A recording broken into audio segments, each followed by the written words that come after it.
24강인데요. 오늘은 지금 시국 더운 날씨 같아요. 오늘은요. 시는 마음속에 떠오르는 느낌을 운율이 있는 언어로 압축하여 표현하는 것이죠. 시가 그렇다는 얘기입니다. 언어의 운율, 울림, 조화와 언어가 주는 이미지를 통해 독자의 감성과 상상력을 자극하여서 독자로 하여금 감성을 불러 일으키게 합니다. 짧아서 이제 쓰기도 쉬울 것 같지만 사실은 짧아서 쓰기가 더 어려운 게 시입니다.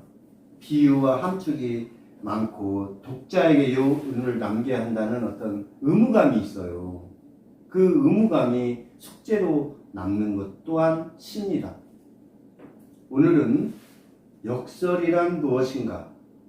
익숙한 문장의 반전을 가하라는 제목으로 선생님들과 공부해 보겠습니다. 오늘은 참 중요한 시간이에요. 그렇기 때문에 한번 공부하는데 좀 심화적으로 좀 한번 해보도록 하겠습니다. 역설이란 무엇인가? 여기서 역설은 거스를 역자예요. 말씀설에 거스를 역이거든요.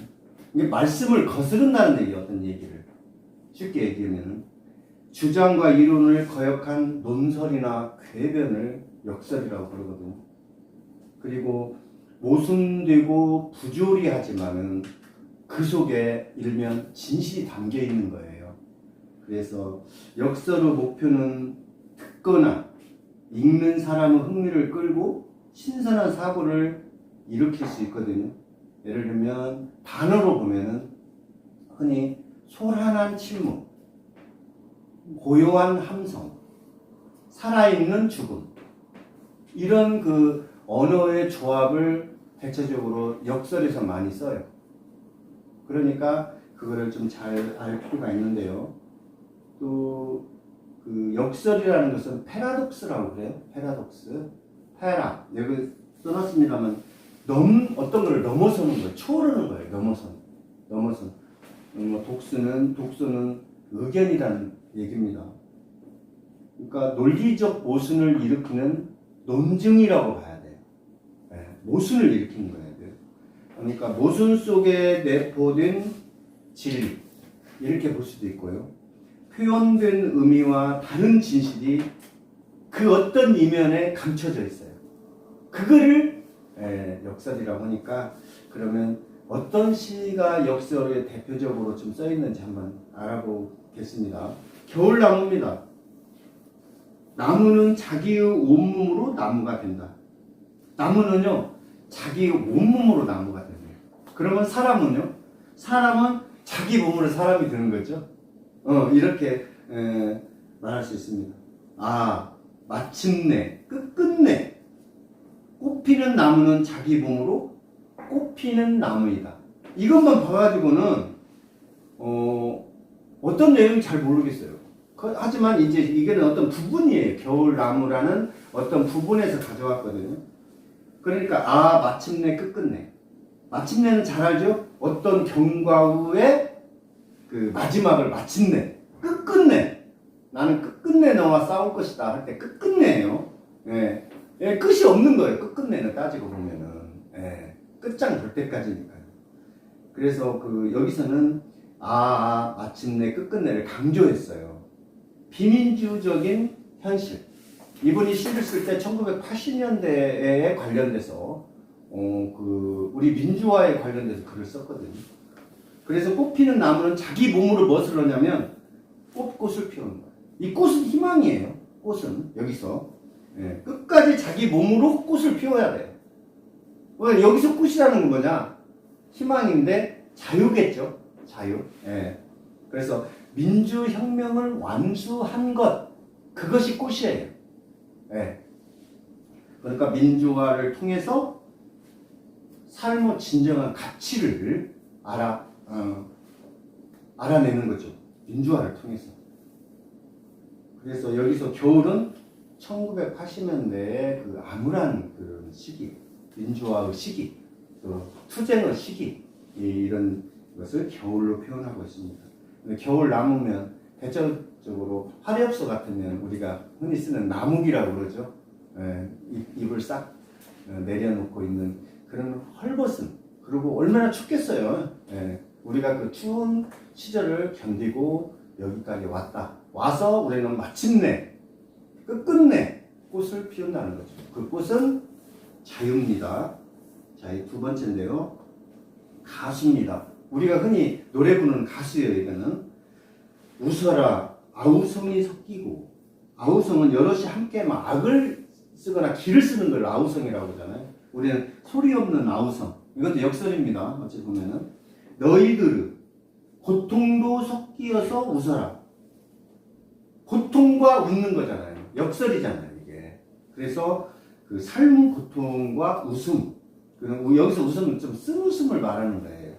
모순을 통한 역설이거든요. 목신 정신이라고 더없이 목마른 마음이라고 갈망이에요. 느끼면서 너희들은 웃어라 했어요. 우리가 그 대표적인 역설이 있죠. 우리는 죽기 위해서 산다. 또 어떤 사람은 나는 먹기 위해서 산다. 또 살기 위해서 먹는다. 또 그 노인분들이 하는 소리가 있잖아요. 아유, 빨리 죽어야지. 근데 사실은 그게 아니잖아요. 삶이라는 그 속에 그 삶을 욕망이라는 것이 같이 들어있거든요. 어떤 사람이 죽고 싶은 사람이 어디가 있어요? 죽음은 그냥 불현듯 찾아오는 거예요. 그냥 불현듯 딱 오는 거지. 이 세상을 놀 때. 그럼 내가 맨날 몇 시 몇 분에 죽는다 하면은 얼마나 슬프겠습니까? 말도 안 되잖아요. 불안해서도 못 살 거예요. 우리가 그 정해져 있다면은. 예. 그래서 우리가 그런 역사를 한번 봤습니다. 넘기겠습니다. 자, 어떤 도둑입니다. 어떤 도둑. 늘 무엇에 궁핍한 자들이 시인이고, 궁핍, 매우 어려운.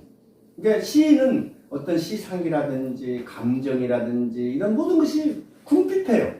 궁핍하기 때문에 매일같이 공부하고 관찰하고 돌아다니는 거죠. 네, 잠도 못 자고요. 그래서 늘 도둑질하는 자들이 시인이고, 도둑질, 여기서 도둑질은 뭐 금전적으로 물질을 훔치는 게 아니잖아요. 시상을 훔치는 겁니다. 도둑질하는 게 눈에 잘 띄지 않으면, 눈에 안 띄죠? 네, 띄지 않으면 때로는 느닷없이 슬픔의 원리를 훔치기도 하는 자들이 시인이네 그랬어요. 슬픔의 원리를 훔친대요. 슬픔 원리. 그러니까 궁극적으로 우리는 시를 쓰는 게 희망보다는 사실 슬픔 쪽에 많이 있어요. 비중이 제가 써봐도 상당히 많습니다. 슬픔 쪽으로 기울어요. 예. 뭐 그리움에도 슬픔이 들어있죠. 보고 싶은 그리움. 슬프잖아요. 예. 희망은 아닙니다. 물론 예를 들면 그 군대 간 아들을 보고 싶어요. 거기는 두 가지가 있어요. 희망과 슬픔이 같이 공존한 거죠. 이 그림 속에. 그래서 그리움이라는 단어가 참 많이 쓰여요. 슬픔과 희망을 같이 나타낼 수 있는 게 그리움이라는 말을 할 수 있거든요. 그래서 그런 그 그리움이나 시간이나 이런 말들을 참 그 시에서는 많이 쓰게 돼 있습니다. 그래서 느닷없이는요, 아주 뜻밖이고 갑작스럽게 이 말입니다. 그러니까 우리가 갑자기 느닷없이 3년, 뭐 4년 연락도 안 하는 사람이, 5년도 연락 안 하는 사람이, 예를 들어 느닷없이 옛날에 이제 청첩장을 보냈는데 지금 카톡으로 그냥 보내버려요. 계좌번호까지 딱 보냅니다. 아, 참 어이없어요. 아니, 몇 년 동안도 아무 소식 없다가 자기가 뭔 일 있을 때, 아니, 그거 청첩장 보내는 건 무슨 경우인지 모르겠어요. 네, 그 느닷없이 이렇게 오거든요. 이 느닷없이를 우리가 마수없이라는 말도 있어요. 마수없이. 마수없이. 저녁에 산책하는데 꽁꽁이 느닷없이, 마수없이 나타나서 내가 화들짝 놀랐다 할 때 마수없이를 쓸 수 있으니까 이런 단어 알아두시면 좋습니다. 다음 역설 한번 볼게요. 빵입니다. 빵. 여기서 빵은 우리가 흔히 이 빵이 삶이잖아요. 그리고 우리가 그 어떤 생은 욕망입니다. 이 빵이라는 게. 이게 먹는 것이기 때문에. 우리는 이게 먹지 않으면 빵이 없으면 죽는다. 그 말이죠. 한때 투명했던 이성과 타는 욕망도, 투명했던 이성, 사유 감각을 인식하는 것은 이성이잖아요. 사유와 감각을 인식하는 것. 이게 이성입니다. 예. 그 다음에 타는 욕망, 간절한 바람도 고도구 절정에서 소멸된다. 절정, 최고의 고도 상태를 넘어서 없어진다 그 말이에요. 가장 내밀한 정신의 깊이로. 내밀이라는 건 겉으로 드러나지 않는 내면의 실체입니다. 정신의 깊이로 화해되는 물과 불. 물과 불이 어떻게 화해할 수 있겠어요? 사실은 극과 극이죠. 대립되는 관계입니다. 빵을 스스로, 이 삶을 스스로 어떻게 해야 되냐면 자신의 이념을 포기해야 까닭에 타인을 사랑합니다. 타인을 사랑하려면 내 속에 있는 내 주장, 내 이념을 포기해야 사랑할 수 있다. 진정한 사랑을 된다 그 말이에요. 아시겠죠? 자, 그 다음에는 전복입니다. 전복. 이 전복은 이제 바다에 사는 우리 전복 있죠? 우리 완도나 그런 데서 엄청나게 많이 나오는 전복입니다. 귀가 그리움이라서 제 귀를 자르는 바다. 귀가 그리움이 바다는 자체로 그 전복은 그 자체로 그 그리움이에요. 우리가 뭐 소라껍데기 빈 소라껍데기 들고 이제 바닷소리를 듣잖아요. 뭐 솔직히 들려서 들리는 건 아니지 않습니까? 근데 이제 그리워서 그냥 제 귀를 잘라버린대요. 네, 그리워서. 그래서 우리가 그 여기서는 이 하나, 둘, 셋, 넷, 5개의 시를 읽어봤는데요. 여기는 역설에 관련되고요. 이 다음 시는요, 밀바 소나타거든요. 밀바 소나타는요, 표현된 의미와 다른 진실이 또 어떻게 감춰져 있는 시가 있어요. 그 시를 한번 읽어보도록 하겠습니다. 문영미 선생님께서 낭독해드리겠습니다. 밀바 소나타 강서완. 눈이 부셔요. 단지 바라보았을 뿐인데요.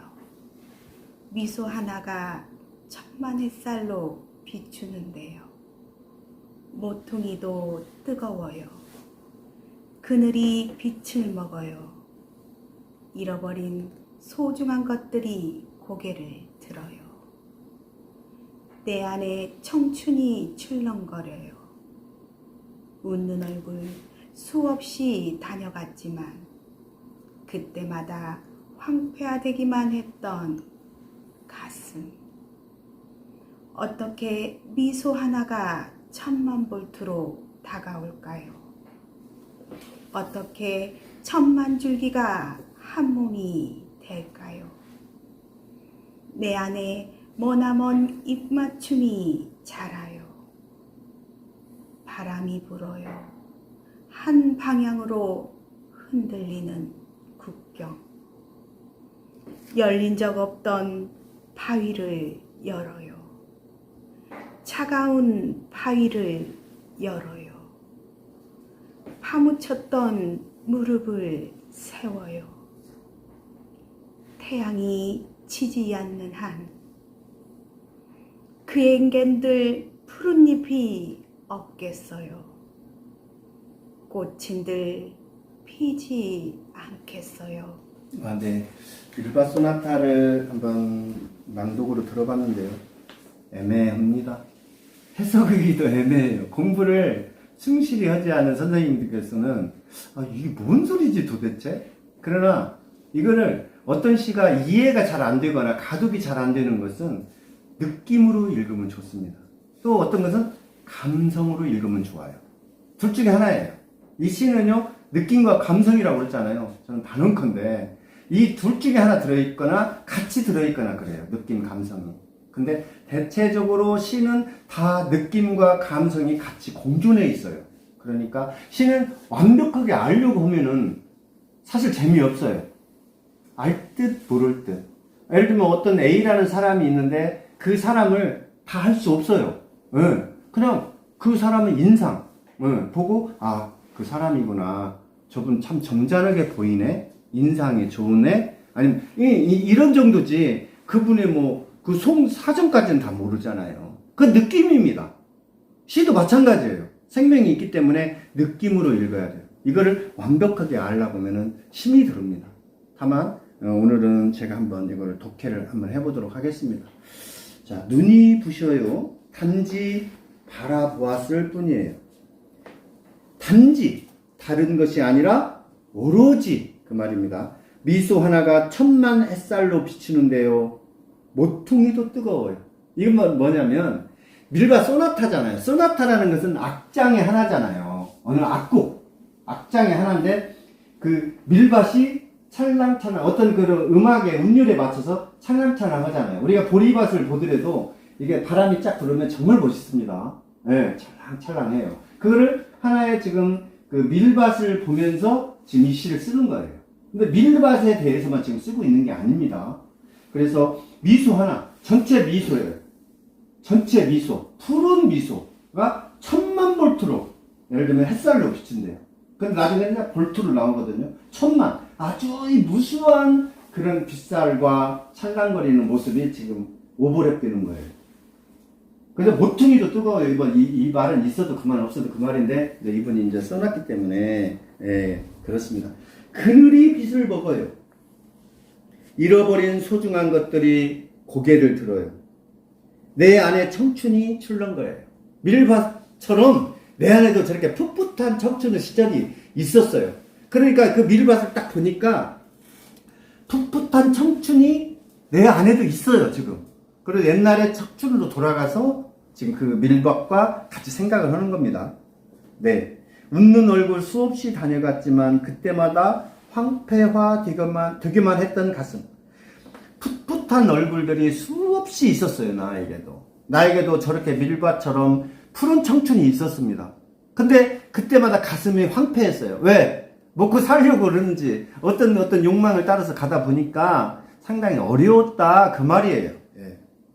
어떻게 미소 하나가 1000만 볼트로 다가올까요? 저 푸른 미소, 밀밭이 어떻게 이렇게 지금 다가오고 있잖아요, 저한테.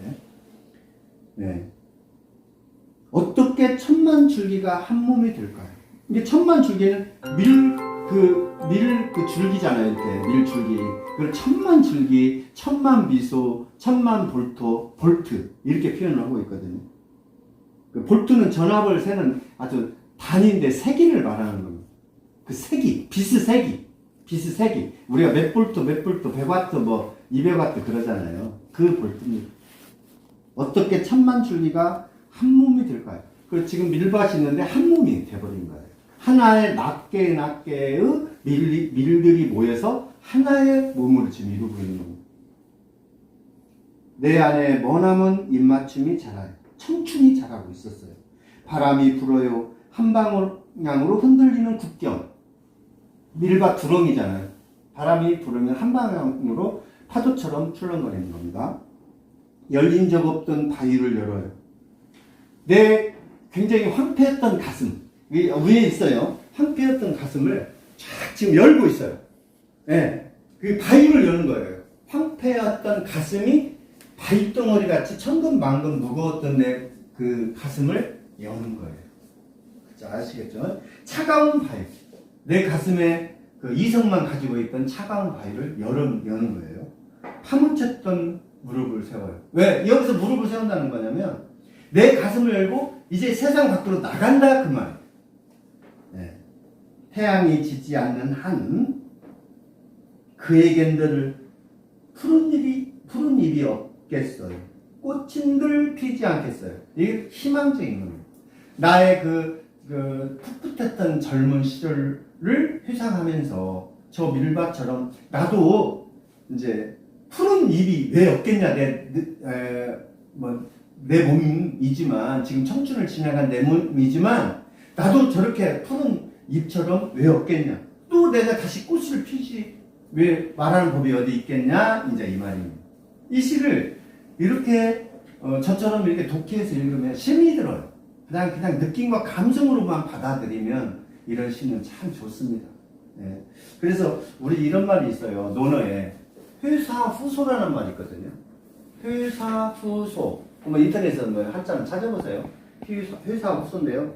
그림 그리는 일은 그리는 일은 흰 바탕이 있은 후에야 비로소 된다는 얘기예요. 네. 그래서 그 본질이 있는 연우에 꾸밈이 있어야 한다는 그 말이거든요. 본질은 흰 바탕이에요. 누구나 흰 바탕이에요. 우리는 이 청춘, 이 생명은 모든 사람 이 밀과 소나타처럼 푸른 청춘이 있었어요. 그리고 그 푸른 청춘으로 계속 살아가자 이런 메시지입니다. 아시겠죠? 그래서 이런 시는 좀 전에도 말씀드렸습니다만 느낌과 감성으로 읽어줘야지 이걸 조목조목 따져가지고 이렇게 할 수는 없어요. 당신이 뭐를 뼈가 다른 사람은 206개인데 왜 당신 206개야 이렇게 따질 수는 없다는 얘기예요. 그냥 인상을 보고 그래 점잖합니다. 정말로 저분은 전투적입니다. 아니 저분은 나이를 연세를 먹었어도 젊게 삽니다라는 그런 게 느낌과 감성으로 갔으면 좋겠다 그 말입니다.